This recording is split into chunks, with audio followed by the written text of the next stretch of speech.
Ashley Bookishram, and I'm back with another video. So today I'm going to be doing some bulk filming because I am going to be going away for the holidays. Today is December 23rd, and I am going to be going away to my parents' house for a week. So I won't be here to film, and I'm not taking my filming equipment with me like I did when I was on maternity leave.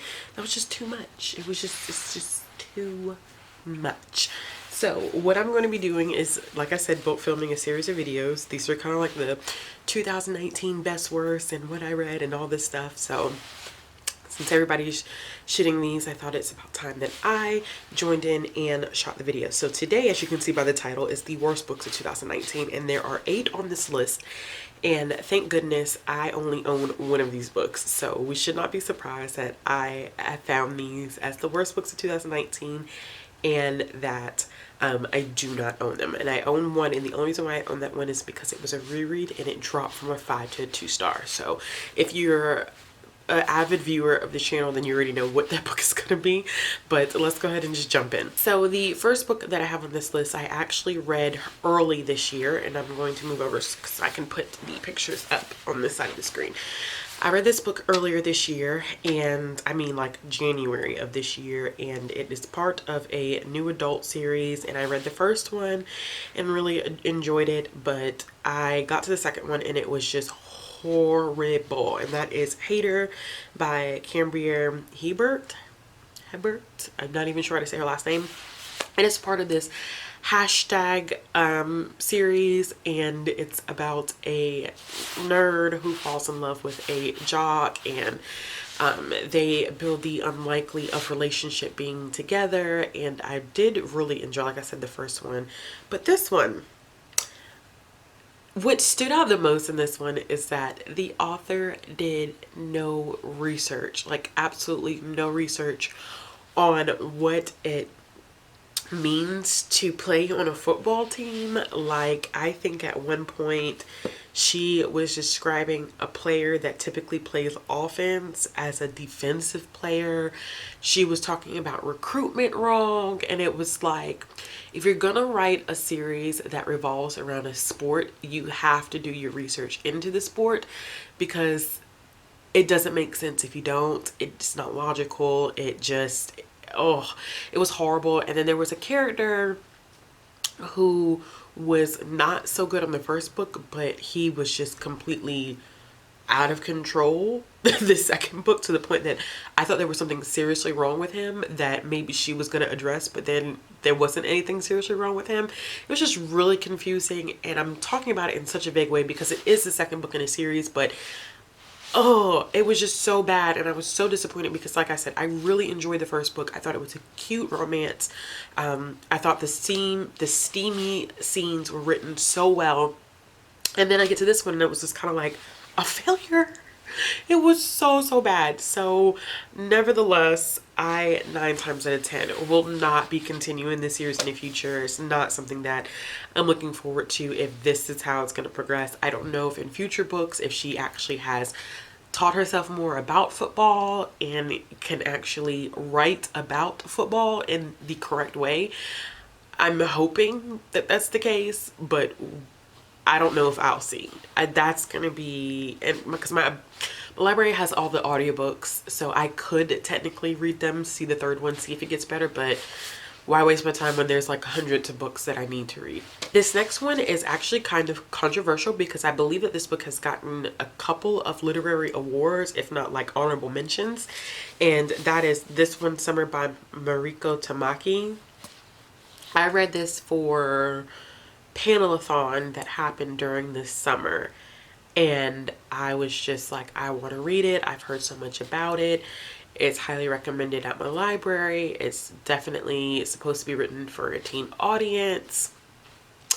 It was so bad. The artwork was phenomenal. The artwork was amazing, but the characters just drove me up the wall. The main character, they're younger, but one of the main characters is going through a lot with her family, but she is just, I mean, horrendous. There's a lot of slut shaming that goes on, and a lot of just slurs that she used that I did not like. And to be so young, you know, you try to kind of make amends for the fact that she's probably going through a lot because she's young. Her parents' relationship is not that great, but her character is not reconciled at the end, and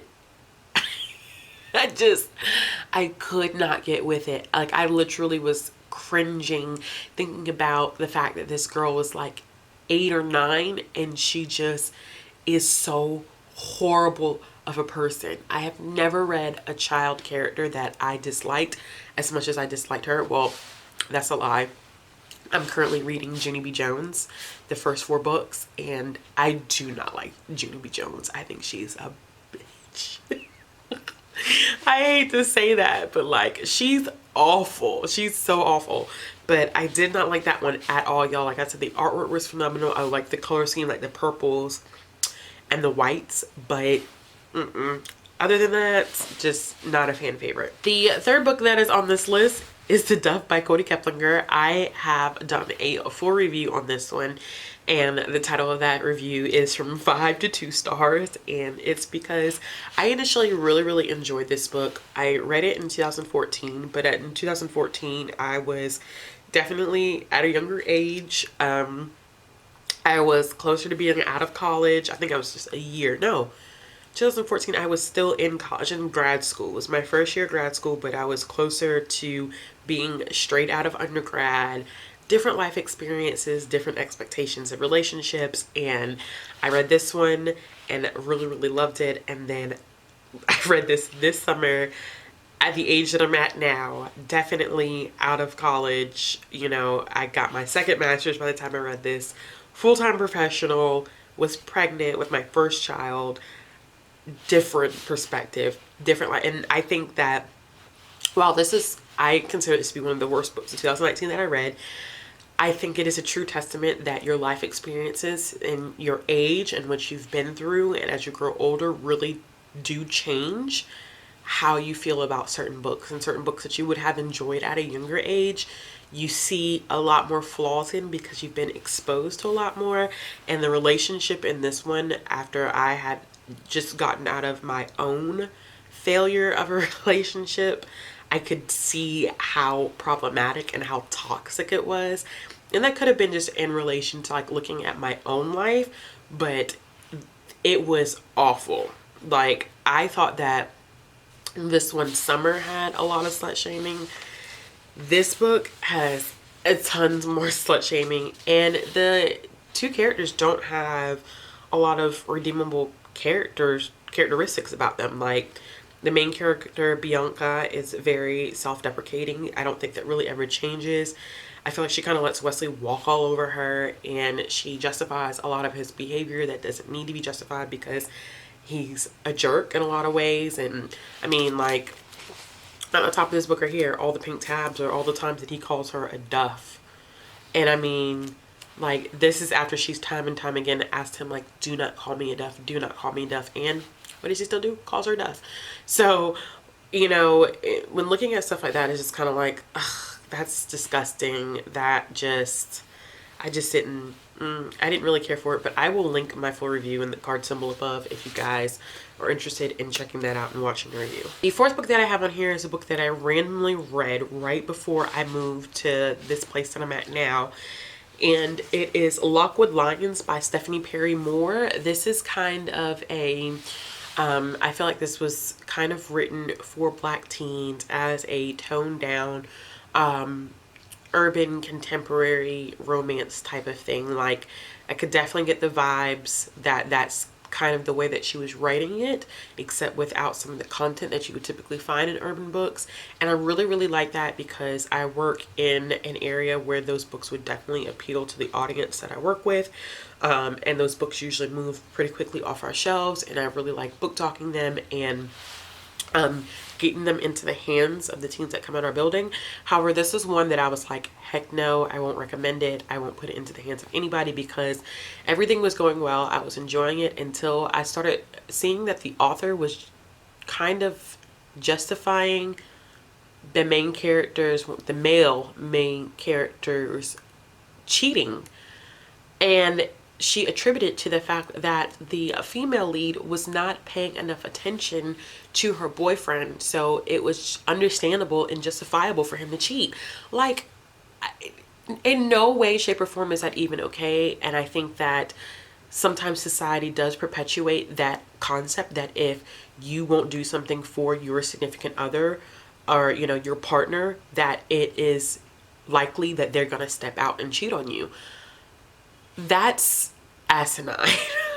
Like, I don't understand why you would even put that in a teen book and allow teens to believe that that is okay, especially young teen women. Like, why would you allow them to believe that if they're with somebody, doesn't matter what gender or sex they are, that if they don't go out of their way to make sure that they are always attentive to them, then they're going to be cheated on? That's messed up. There's one thing called communication. If someone doesn't feel like they're getting enough attention, or they're not being invested in enough, then that's when you say, hey, you know, I just have noticed in our relationship that X, Y, and Z is going wrong, and like, I don't feel like you pay me any attention. Like, I feel like this comes before me, blah, blah, whatever the conversation needs to be. But that's just because someone goes out and they cheat, like, that's not, you don't justify that, and it's nobody's fault. Like, that is that person's decision, and it is their fault that they go out and they cheat. You can't do anything that's gonna stop someone from, that's ugh, I hate that. I hate when it is kind of like given out that you are responsible for someone cheating. That's a decision that a person makes. That's their own decision. If they want to cheat, they're going to cheat. So, and once again, life experience, like, maybe my own life experience was really, really seeping into this, and I just did not agree with it, and I did not like it. And I will not pick up anything else from the author just because of that fact. Like, just that small little thing. And it's not even really a small little thing, because probably like the last 50 to 60% of that book dealt with all of those issues. And that's not right. Like, that's not right to put this into a book that's going to be reaching teen audiences that are going to possibly be impressionable. Not to say that teens don't have a mind of their own or they can't make their own decisions, but, you know, I just think it was a horrible move for her to do that, and I just didn't have a lot of respect for the author for doing that. Like, I lost a lot of respect. The fifth book on this list is super complicated because I did not like the first two books because I thought the relationship was toxic. By the third and the fourth book, I'd given the books 3 stars because some stuff was being identified and some stuff was looked at in a different way. And I appreciate the author for identifying those issues, and that book, or the series that I'm talking about, is after. So a lot of my worst books of 2019, like, these are the books that I rated like 2 and 1 stars. And since I did rate after 2 stars, I felt compelled to put it on this list. But now sitting here, I'm like, can I really put it on the list? Because I may even have to go back and reread the books, because while I thought that their relationship was super toxic, I really, really, truly think that that was the purpose, that it was supposed to be a toxic relationship. It wasn't a glorifying or glorification of a toxic relationship, but it was just to show how toxic their relationship was and how that relationship progressed until they got older. Because I will say that the toxicity of the relationship is addressed, and it is identified by the characters, and they both feel like they are horrible for each other at some point. And I really, really need to reevaluate how I feel about this series. I'm still gonna leave it on here, but next year I may go back and I may do like a reread. I'm really contemplating like buying my own copies of these books just so I can reread and annotate, because I really want to delve a little bit more into them, because I feel like I read them pretty heavily on the surface, and that I need to definitely explore what was intended by Anna Todd. I think she had a little bit more intentions behind it than she's typically given credit for. The next two books are books that I listened to on the Read Me Romance podcast. I was really enjoying the Read Me Romance podcast. I think there are a lot of great things about it. I think it has some interesting concepts, but there were two that I read this year or listened to this year that I did not like, and the first one was Fake Love by Claire Contreras. I didn't really enjoy this one because I felt like we were thrown into a middle of a story. There wasn't really any explanation of the relationship prior to these two having a fake marriage, engagement, whatever, and it was just weird. It was just, I really felt like it was jumbled. It was all over the place. We were thrown into the middle, like I said, into the middle of a story, and I just didn't connect with the characters. It just was not greatly written. I felt like it was written for the sake of being written. So I think I probably gave that one 2 stars when I originally listened to it. The second one was Heavy Equipment by Skye Warren, and this one was a kind of a BDSM tale, which didn't bother me. It wasn't that. It was just the way that it was written. The character goes from being like really meek and mild into like being headstrong, but it didn't make sense. So the transition happened because it didn't seem like it was enough time that passed in order for her to even legitimately feel that way. And then it also didn't feel like it was authentic. Like it didn't feel like it was her authentic self. And the male hero was, I didn't like him. I did not like him. I just felt like he was just too aggressive because he scared her at one point. And then all of a sudden they're like screwing, and it was like, I'm reading a book like that right now where this is such a tangent, but I'm reading a book right now where this lady works at this office, and this guy has like 3 rules, and like she couldn't break the rules, and like she ends up breaking the rules. He fires her, she comes back, she begs for a job, and then he ends up spanking her across his desk. And then all of a sudden, like, she quits her job, and then they're like fucking all the time. I was like, okay, like it just some stuff to me just happens too fast to the point that it's like, wait, hold on, weren't we just like not liking each other 2 pages ago? So I didn't like that one either, and then ended up giving it 2 stars. A couple of these, y'all, I do have full written reviews for, so I'll make sure that I link those down in the description box. I will try to remember my hardest. The last book on this list is Blood and Snow by Rochelle Workman. This book was absolute trash. Like, I hated this book. So I when I was on maternity leave, I got hooked on Kindle Unlimited, and I got rid of it, and I recently just got it back because it was 99 cents for 3 months, which is great.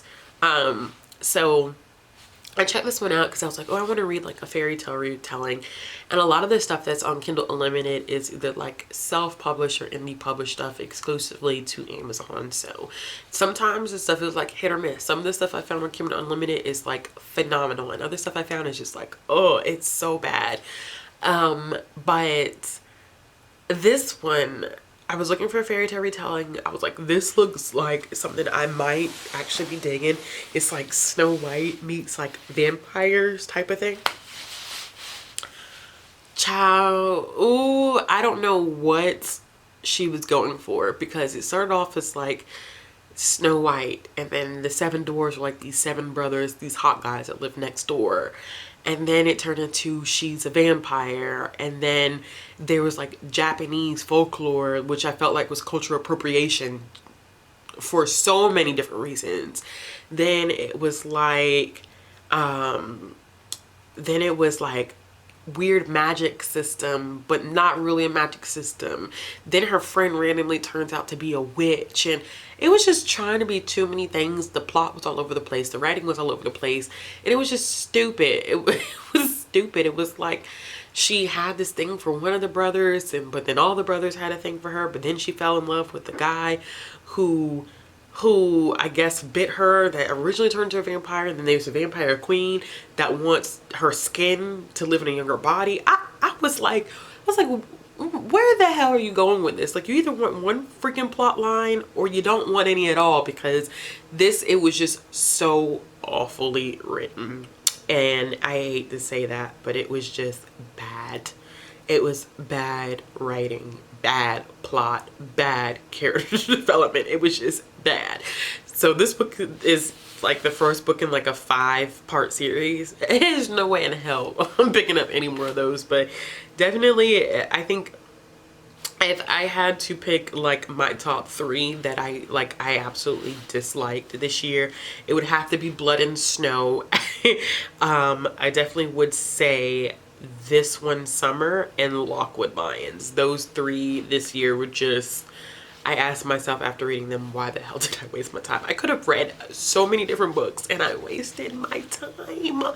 All right, y'all. So those are the 8 books that I disliked so much this year. Let me know in the comment box what books you thought were the worst of 2019 that you read, or maybe some even the worst books that you've heard about this year that you are probably not gonna even pick up and read. I'm always interested in that. People are like, oh, the summary just sounds like garbage.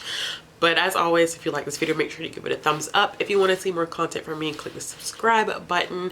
If you're interested in following me on social media, all my links will be down in the description box below. And as always, I hope you guys have a wonderful day. Bye.